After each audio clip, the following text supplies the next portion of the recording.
Dia hanya seorang gadis miskin yang sering diremehkan, tapi satu kejadian mengubah hidupnya selamanya. Dari hinaan menjadi inspirasi jutaan orang. Selamat datang di Ringkasan Channel, kisah inspirasi dan penuh makna. Sebelum berlanjut, jangan lupa tulis sholawat di kolom komentar agar kita mendapat syafaat di akhirat sana.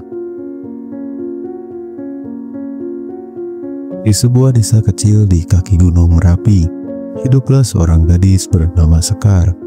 Dia berusia 17 tahun, memiliki wajah ayu khas Jawa, dengan kulit sawo matang yang bersinar di bawah matahari. Namun kehidupan Sekar jauh dari kata indah.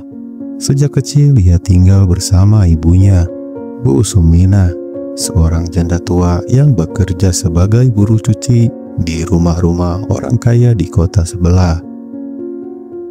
Ayahnya telah lama meninggal akibat kecelakaan, meninggalkan mereka dalam kemiskinan. Rumah mereka hanya sebuah gubuk reot dengan dinding bambu yang mulai rapuh, beratapkan genting yang sering bocor saat turun hujan. Meski miskin, Sekar tak pernah mengeluh. Ia adalah anak yang pintar dan rajin, selalu membantu ibunya setelah pulang sekolah. Namun karena kondisinya, ia sering menjadi bahan ejekan di sekolah. Rina dan gengnya, anak-anak dari keluarga berada, selalu mencemoohnya. "Sekar, kamu pakai baju yang sama lagi. Enggak bosan?" tawa Rina mengejek saat mereka duduk di kantin. Sekar hanya tersenyum gentir, mencoba tak peduli. Ia tahu hidupnya sulit, tapi ia percaya bahwa suatu hari nasibnya bisa berubah. Di balik segala keterbatasannya, Sekar punya satu impian besar, menjadi pengusaha agar bisa mengangkat derajat ibunya. Namun, bagaimana mungkin gadis miskin seperti dia bisa mewujudkannya? Hari itu Sekar datang ke sekolah dengan perasaan cemas. Ia tahu akan ada presentasi di kelas, dan ia takut dipermalukan lagi. Di sekolahnya, anak-anak dari keluarga miskin seperti dirinya sering dianggap tak berharga. Ketika tiba gilirannya maju ke depan kelas, Sekar dengan penuh semangat menjelaskan idenya tentang usaha kecil yang bisa membantu perekonomian desa. Ia berbicara tentang usaha batik sederhana yang bisa melibatkan ibu-ibu di desa, menggabungkan warisan budaya dengan teknologi pemasaran modern. Namun, sebelum ia selesai bicara, Rina dan gengnya mulai tertawa keras. Kamu mau jadi pengusaha? Lihat diri kamu sendiri dulu. Baju saja cuman punya satu," sindir Rina. Tawa meledak di kelas itu. Guru mereka, Bu Ratna, mencoba menenangkan suasana, tapi Sekar sudah terlanjur merasa hancur. Tak hanya di kelas, penghinaan itu terus berlanjut di media sosial. Rina mengupload video Sekar di TikTok dengan caption, "Mau jadi pengusaha tapi miskin, mimpi dulu gih."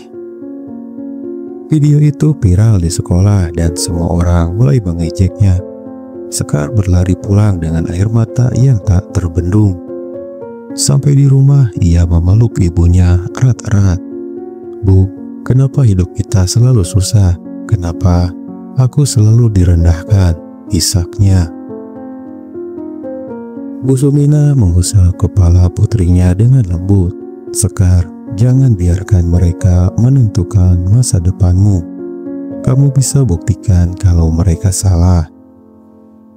Malam itu Sekar menangis diam-diam, tapi di dalam hatinya ada satu keputusan kecil yang akan mengubah hidupnya selamanya. Malam itu Sekar tak bisa tidur. Kata-kata Rina masih terngiang di kepalanya. Mau jadi pengusaha tapi miskin, mimpi dulu gih. Namun di tengah kesedihannya, ia teringat kata-kata ibunya. "Jangan biarkan mereka menentukan masa depanmu." Sekar menghapus air matanya. Ia tak akan menyerah. Jika dunia memandangnya rendah karena miskin, maka ia akan membuktikan bahwa kemiskinan bukanlah takdir, melainkan awal dari perjuangan. Keesokan harinya ia mulai berpikir keras, bagaimana cara memulai bisnis tanpa modal. Di dapur ia melihat ibunya sedang menenun kain batik kecil-kecilan untuk pesanan tetangga.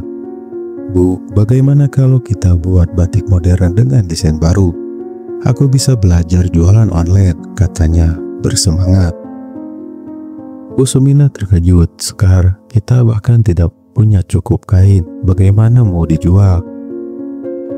Tapi Sekar tak kehabisan akal. Ia pergi ke pasar bertanya kepada pedagang batik, mencari cara untuk mendapatkan kain murah. Setelah beberapa hari mencari, ia menemukan seseorang penjual kain tua yang bersedia memberikan kain sisa dengan harga yang sangat murah. Dengan modal 50.000, dari hasil menyisihkan uang jajan, Sekar membeli beberapa potong kain dan mulai mencoba membuat desain batik baru bersama ibunya. Namun, ketika ia mulai mencoba memasarkannya ke media sosial, ejekan dari teman-temannya semakin menjadi-jadi. "Kasihan banget jualan kain sisa, baju saja nggak punya, so jualan batik." Sekar hampir putus asa, tapi ia tahu jika menyerah sekarang, ia akan membuktikan bahwa ejekan mereka benar. Ia memutuskan untuk melakukan sesuatu yang akan mengejutkan semua orang. Sekar tahu bahwa jika ia ingin sukses, ia harus melakukan sesuatu yang tak pernah dilakukan sebelumnya. Ia tak bisa hanya duduk diam dan menerima semua ejekannya. Malam itu dengan bantuan ibunya, ia mulai membuat desain batik yang berbeda dari yang ada di pasaran. Ia menggambar motif khas Jawa dengan sentuhan modern.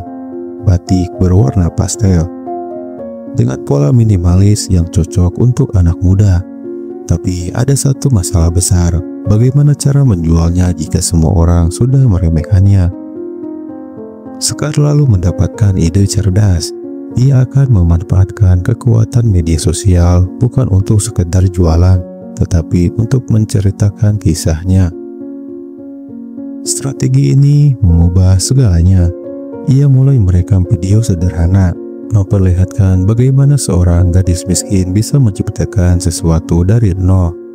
Ia menunjukkan proses pembuatan batik, bagaimana ia dan ibunya bekerja keras, serta cerita di balik usaha kecil mereka. "Aku mungkin miskin, tapi aku percaya setiap orang bisa sukses jika berusaha," tulisnya di caption. Ia mengunggah video itu ke beberapa sosial media. Awalnya hanya sedikit yang melihat, namun sesuatu yang tak terduga terjadi. Video Sekar mulai mendapatkan perhatian dari orang-orang yang terinspirasi oleh perjuangannya. Komentar positif mulai berdatangan. Tak hanya itu, seorang influencer terkenal dengan jutaan followers tiba-tiba membagikan videonya. Dalam semalam, pesanan batiknya melonjak drastis. Namun, tak semua orang senang dengan kesuksesan Sekar. Melihat Sekar mulai mendapatkan perhatian, Rina dan gengnya mulai panas. "Kok bisa sih? Padahal dia cuma anak miskin," gerutu Rina. Tanpa berpikir panjang, mereka pun merencanakan sesuatu untuk menjatuhkan Sekar. Kesuksesan Sekar mulai menarik perhatian banyak orang. Pesanan batiknya semakin meningkat. Bahkan, ia mulai kesulitan memenuhi permintaan pelanggan. Namun, di balik itu semua, Rina dan gengnya semakin panas melihat popularitas Sekar. Mereka tak terima seorang gadis miskin yang dulu mereka hina, kini justru lebih sukses dari mereka. Suatu hari Sekar menerima pesanan dari seorang pelanggan baru yang ingin membeli 100 potong kain batik sekaligus. Jumlah yang sangat besar bagi bisnis kecilnya. "Kalau bisa selesaikan dalam seminggu, aku akan promosikan batikmu ke banyak orang," tulis pelanggan itu. Sekar sangat bersemangat. Ia dan ibunya bekerja siang malam untuk menyelesaikan pesanan itu. Namun, tanpa ia sadari, ini adalah jebakan. Setelah pesanan selesai, Sekar menghubungi pelanggan tersebut, namun nomor itu tidak bisa dihubungi. Uangnya tak pernah dikirim dan kain batik yang telah ia buat hilang begitu saja. Saat itu ia baru sadar pelanggan itu adalah akun palsu buatan Rina dan gengnya. Mereka mengunggah video sambil menertawakan Sekar. Kasihan, jualan batik tapi kena tipu, gimana mau jadi pengusaha? Sekar terpuruk, semua usahanya selama ini sia-sia. Kehilangan uang dan bahan baku membuat Sekar benar-benar putus asa. Ia mulai berpikir untuk menyerah. Mungkin Rina benar, aku memang tak pantas sukses. Namun saat ia hampir menyerah, ibunya menggenggam tangannya erat. Sekar, kamu sudah melangkah sejauh ini, jangan biarkan mereka menang. Sekar terdiam. Ia menyadari satu hal, mereka boleh mencuri kainnya, tetapi mereka tidak bisa mencuri semangatnya. Dengan tekad baru, Sekar bangkit. Ia kembali ke media sosial. Bukan untuk mengeluh, tapi untuk menceritakan semuanya dengan jujur. Aku memang ditipu, tapi aku tidak akan berhenti. Aku akan membuat sesuatu yang lebih besar, tulisnya. Tak disangka, video itu justru meledak. Banyak orang yang tersentuh oleh perjuangannya. Netizen mulai mengecam Rina dan gengnya, sementara banyak orang menawarkan bantuan kepada Sekar. Bahkan seorang pengusaha batik ternama yang melihat videonya menawarkan bantuan modal dan ingin bekerja sama dengannya. Ini adalah awal dari sesuatu yang lebih besar. Dengan bantuan pengusaha tersebut, Sekar mendapatkan bahan baku baru. Bukan hanya itu, ia juga diberikan akses ke pasar yang lebih luas. Kini ia tak lagi menjual batik kecil-kecilan. Bisnisnya berkembang pesat dan ia mulai membangun mereknya sendiri. Sementara itu Rina dan gengnya mendapatkan karmanya. Reputasi mereka hancur setelah aksi mereka terbongkar. Bahkan orang-orang mulai menjauhi mereka. Dan pada akhirnya gadis miskin yang dulu dihina itu kini berdiri sebagai seorang pengusaha sukses.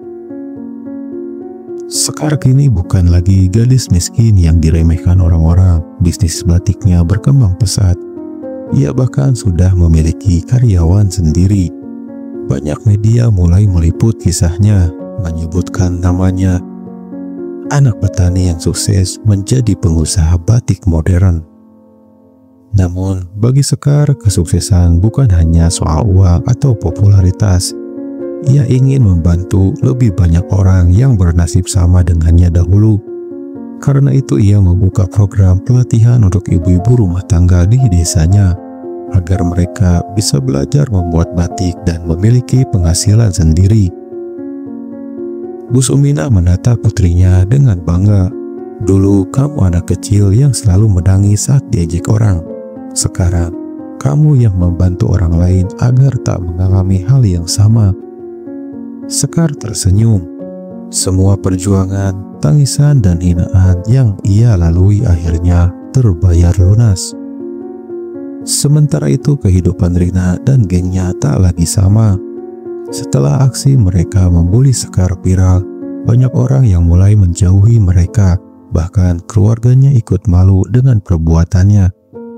Saat Rina mencoba mencari pekerjaan, banyak orang yang menolak karena citra buruknya. Hingga suatu hari ia melihat sebuah iklan lowongan kerja. Tanpa pikir panjang, ia mencoba melamar. Namun saat ia masuk ke ruangan wawancara, ia terkejut setengah mati. Orang yang duduk di kursi pimpinan adalah Sekar. Mata mereka bertemu, wajah Rina memucat.